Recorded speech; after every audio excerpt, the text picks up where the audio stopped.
एक पौआ ना उठा पाएंगे। अच्छा 100 ग्राम कहा नहीं उठा पाएंगे। अरे तो कितना हल्का हो जाऊं, 50 ग्राम नहीं उठा पाएंगे तो कितना हल्का हो जाऊं। सीता जी ने कहा जितना राम जी उठा सकें। कितना? बोले मेरे राम इतने सुकुमार हैं कि जनकपुर की बगिया में एक फूल को तोड़े तो पसीना आ गया, भाल तिलक श्रम बिंदु सुहाए। इतने कोमल हैं कि एक फूल तोड़े तो पसीना आ गया। किसी ने राम जी से कहा प्रभु जब पुष्प वाटिका में आपने फूल तोड़े तो आपको पसीना आ गया और जनक के दरबार में रखे हुए शिव के पिनाक को तोड़ा तो आपके पसीना क्यों नहीं आया? भगवान ने कहा आप लोगों ने देखा नहीं, धनुष को कहा जाता है अहंकार। और मैं जब पुष्प वाटिका से फूल तोड़ा तो गुरु जी को दिया क्या? बोले सुमन पाई मुनि पूजा कीन्ही। सुमन सुधन मन, सुमन माने फूल होता है और सुमन माने सुंदर मन भी होता है। राम जी ने कहा भक्तों के सुंदर मन को तोड़ने में भगवान को पसीना आ जाता है, लेकिन अहंकार को तोड़ने में पसीना नहीं आता। अच्छा तो एक फूल जो तोड़े पसीना आ गया, जो फूल का भार नहीं उठा सके वो राहु जैसे कठोर धनुष को क्या उठाएंगे। जितना राम जी उठा सकें उतने हल्के हो जाओ। इतना कह करके सीता जी के आंख के कोने में अश्रु बिंदु आ गए। लेकिन वारे बाबा की कलम, बाबा ने लिखा क्या? बोले लोचन जल रहा लोचन कोना, जैसे ये परम कृपन कर सोना। सीता जी के आंख में आंसू आया तो बाबा जी ने कहा वो आंसू नहीं है। जैसे सीता जी के आंख में आंसू आया, सीता जी ने उस आंख के आंसुओं को ऐसे चुराया जैसे कंजूस व्यक्ति सोना चुराता है। कोई देख नहीं पाया, लेकिन राम जी देख लिए।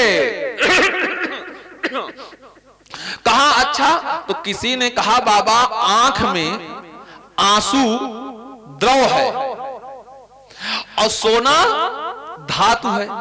अगर आंख में धातु घुस जाए तो आंख फूटेगी कि नहीं फूटेगी? तो आपने सीता जैसी सुकुमारी के आंख में सोने की धातु क्यों डाल दिया? आंसू को सोना क्यों कह दिया? तो तुलसी जी ने कहा भैया आंखों से 2 प्रकार के आंसू होते हैं, पानी होते हैं। क्या? बोले अगर संसार के लिए आंख से पानी गिरे तो उसे आंसू कहा जाता है, और अगर भगवान के लिए आंख से पानी गिरे तो उसे सोना कहा जाता है। इसलिए लोचन जल रहा लोचन कोना, जैसे ये परम कृपन कर सोना।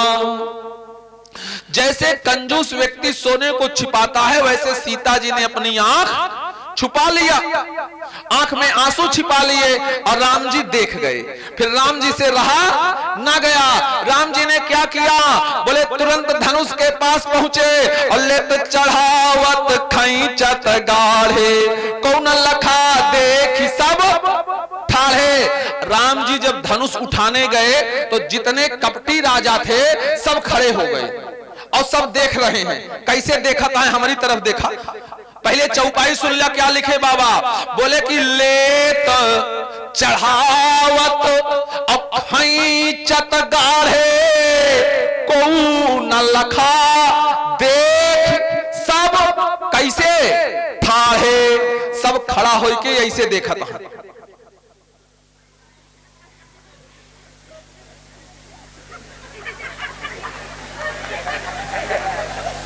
लेकिन तब वो कोई देख नहीं पाया। अच्छा आप लोग बैठे रहो, मैं अपने बाएं हाथ में फूल रखा हूं और इसको मैं उठाऊंगा। आप लोग देखिएगा देख पाए कि नहीं। मैं बहुत झटका में उठाऊंगा, बहुत जल्दी से उठाऊंगा। और कब उठाऊंगा आप लोग देख पाओगे कि नहीं देख पाओगे? देख लिए। लेकिन जब राम जी धनुष तोड़ने गए और सारे राजा खड़े हो गए और वैसे देखने लगे और तब क्यों नहीं देख पाए? इसलिए नहीं देख पाए कि राम जी ने दिन में धनुष तोड़ा था। और भैया अपने यहाँ एक पक्षी होता है, उसे दिन में दिखाई नहीं देता है। उल्लू को दिन में दिखाई नहीं देता है। सब राजा नहीं, वहां जितने मूर्ख राजा बैठे थे सब उल्लू थे। ना लिखा हो तो मत मानना, और लिखा हो तो मान लेना। क्या बोले? कपटी भूप उलूक लुकाने। उलूक माने उल्लू। जब सब उल्लू थे तो देखे कैसे? चाहे बैठे चाहे खड़ा रहा, उनका दिखाई क्यों नहीं देख पाए? इसलिए लेत चढ़ावत खींचत दाढ़े, कौन लखा देख सब ठाढ़े। राम जी खड़े होकर, सब खड़े होकर देख रहे, इसलिए देख नहीं पाए। फिर क्या हुआ? बोले ते ही क्षण राम मध्य धनु तोरा, भरे भुवन धुनी घोर कठोरा। ते ही क्षण राम मध्य धनु तोरा। राम जी ने एक क्षण के मध्य माने आधा क्षण में धनुष तोड़ दिया। दूसरा भाव, ते ही क्षण राम मध्य धनु तोड़ा। तीन लोक हैं, स्वर्गलोक, मृत्युलोक, पाताल लोक। ना स्वर्ग लोक में धनुष तोड़ा, ना मृत्यु लोक में धनुष तोड़ा। बीच वाले लोक ना स्वर्ग लोक में धनुष तोड़ा, ना पाताल लोक में धनुष तोड़ा। बीच वाले मृत्यु लोक में धनुष तोड़ा। इसलिए तेहि क्षण मध्य राम धनु तोड़ा।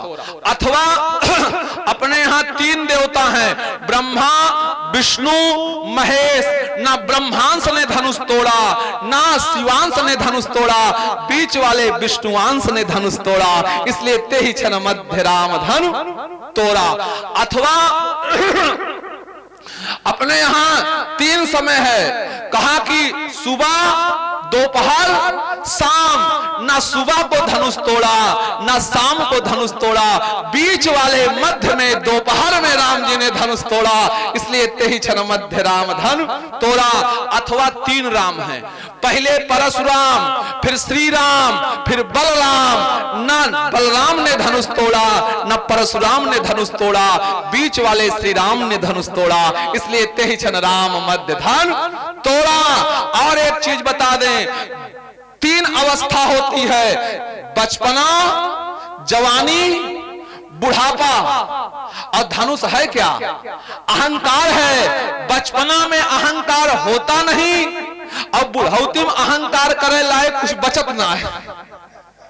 अहंकार तो जवानी में होता है। इसलिए भगवान ने जवानी में धनुष तोड़ा। इसलिए ते ही क्षण राम मध्य धनु तोड़ा। और भरे भुवन धुनि घोर कठोरा। अब याद करना, भगवान धनुष तोड़े तो धनुष टूटने की आवाज हुई, लेकिन कहां तक गई? बोले भरे भुवन धुनि घोर कठोरा। तीन लोक 14 भुवन में धनुष की आवाज उठ गई। अब भैया प्रधान जी, आप हारत हा देख लिया, देखा ये खड़ा वहां है, हम जय सीताराम बोले वाला है। हाँ देखा, तू खड़ी भाऊ बहनी, हम तुरंत कथा आरती सजाओ भैया। बोलिए आनंद कंद भगवान की। अच्छा खैर, आप हमारी तरफ ध्यान दीजिएगा। बोलिए सियावर रामचंद्र की। हम कथा भुलाई गए, जल्दी बताओ तब कथा आगे चले। कहा सुनता? हाँ, धनुष नहीं तोड़ दिए। भरे भुवन धुनि घोर कठोरा। हमका तो याद है ये बात, हम जान के पूछी थे। अच्छा, तीन लोग 14 भुवन में धनुष टूटने की आवाज पहुंची, क्यों? राम जी ने जहां धनुष तोड़ा उस सभा में ही धनुष टूटने की आवाज रह जाती। या बहुत ज्यादा होता तो जनक के राजमहल में धनुष तोड़ने की आवाज चली जाती, और होता तो जनक के राज्य में धनुष टूटने की आवाज रहती, बहुत ज्यादा होता तो केवल मृत्यु लोक में धनुष टूटने की आवाज रहती। लेकिन 3 लोक 14 भुवन में धनुष टूटने की आवाज को क्यों भगवान भेजे? हाँ?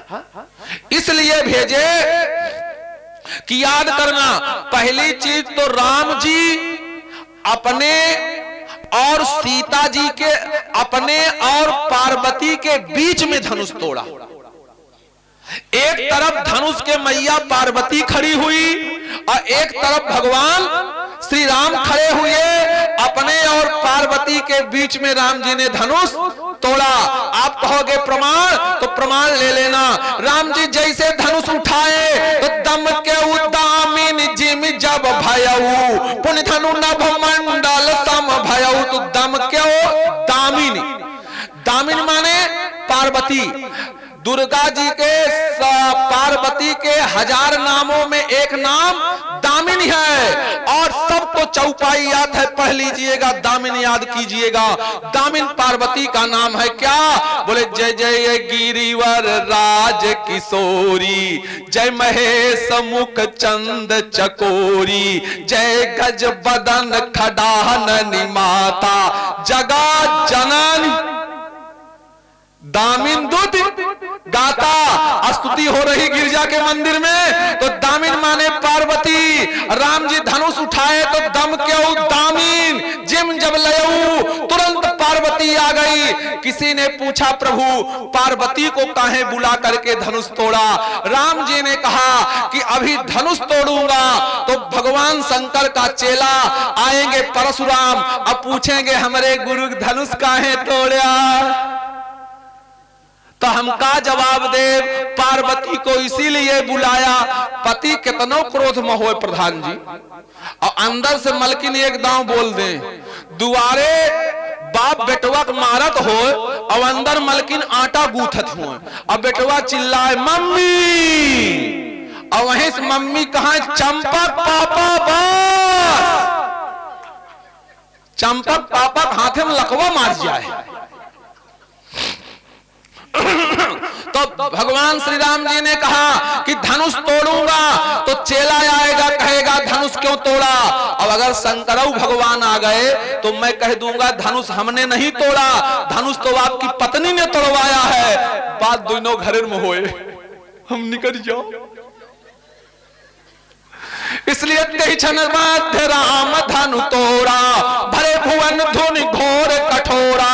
3 लोग 14 भुवन में आवाज इसलिए गई। यहाँ जो ज्योतिष के जानकार हो जरा ध्यान दीजिएगा, जब कर्क राशि में सूर्य प्रवेश करता है तो सूर्य दक्षिणायन होते हैं, जब मकर राशि में सूर्य प्रवेश करता है तो सूर्य उत्तरायण होते हैं, और जब सूर्य दक्षिणायन 6 महीना और 6 महीना उत्तरायण रहते हैं, खिचड़ी के दिन उत्तरायण होते हैं, और जब सूर्य दक्षिणायन होते हैं तो वैवाहिक मुहूर्त। राम जी का विवाह कब हुआ? एगहन में सूर्य कहां रहा था? दक्षिणायन।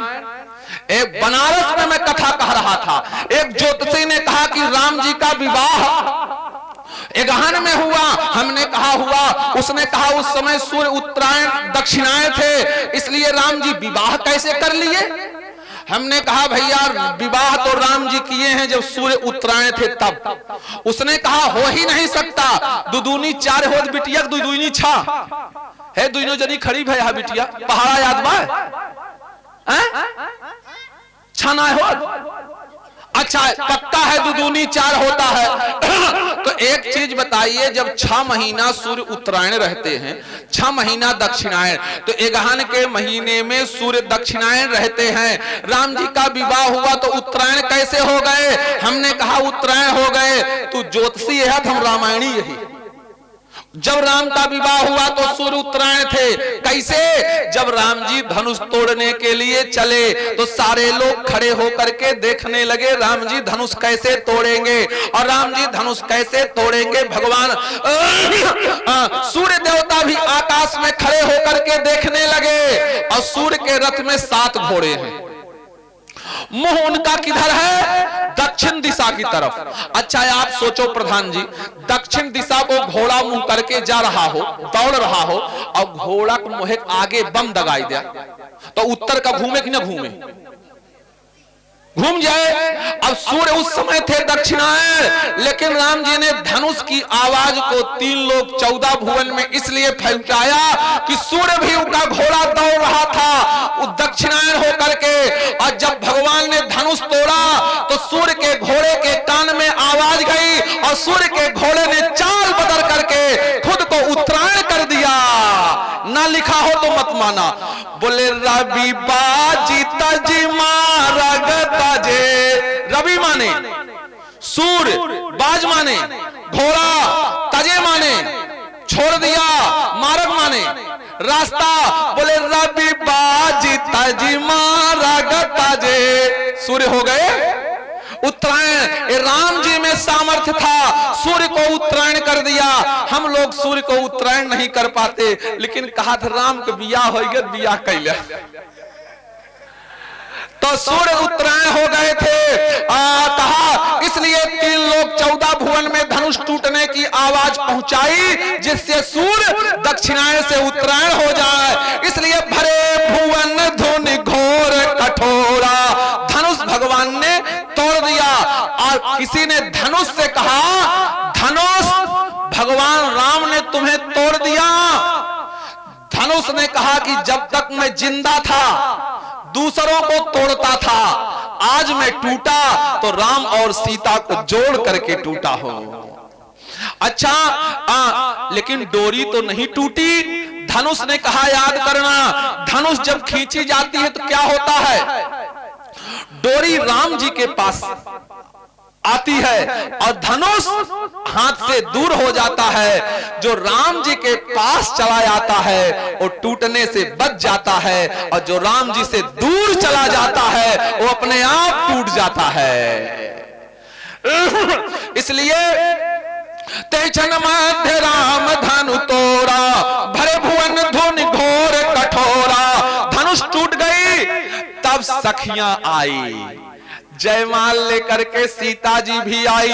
और सीता जी को जब लोगों ने देखा, क्या बोले सोहनवल तन सुंदर सारी, बहुत सुंदर सीता जी हैं। तुलसी जी से पूछा गया कितनी सुंदर हैं, बोले कि मैं कह नहीं सकता, वो हमारी मैया हैं, मैं उनकी सुंदरता का बखान नहीं कर सकता, लेकिन मैया वो तो सुंदरता हता हूं सुंदर करही, छब गृह दीप सिखा जानू बरही। कोई उपमा दे दो, बोले सब उपमा कभी रहे जुठारी, कह पिटता रहूं विदेह कुमारी। सब उपमा तो कवियों ने जुठार दिया है, कैसे कहूं कि सीता जी ऐसी हैं।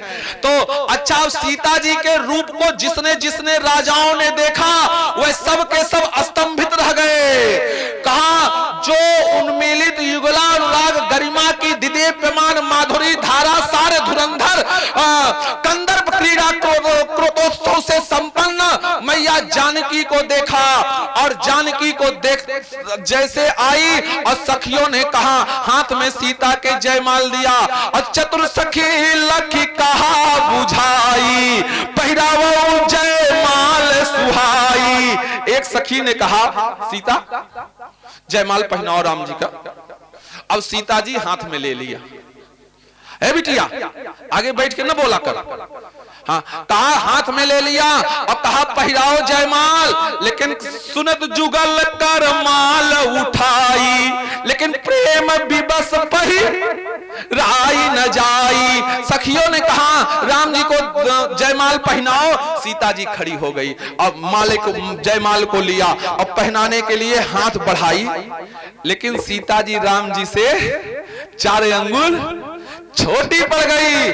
तो सीता जी थोड़ा सा उचकी, पैर उठाई फिंगर के बल पे, लेकिन तब वो 3 अंगुल छोटी पड़ गई। तो सखियों ने राम जी से कहा, अरे तनी झुकी जइयो लला, लली मोरी छोटी सी, थोड़ा सा प्रभु झुक जाओ। तो राम जी का सिधुआ स्वभाव, राम जी जैसे मूड़ी नीचे करने के लिए तैयार हुए, लक्ष्मण ने कहा भैया सावधान, आवे सेंधुर दान नाय भा मूड़ी अबहिन लटकावत हा, जिंदगी मूड़ी लटकी रहे। तो राम जी ने कहा क्या करूं? बोले सर मत लटकाओ। अच्छा लक्ष्मण ने कहा भैया एक चीज बताओ, आप लोग अगर डंडा टाइट हो मनोज भैया तो झंडा झुकेगा? नहीं झुकेगा।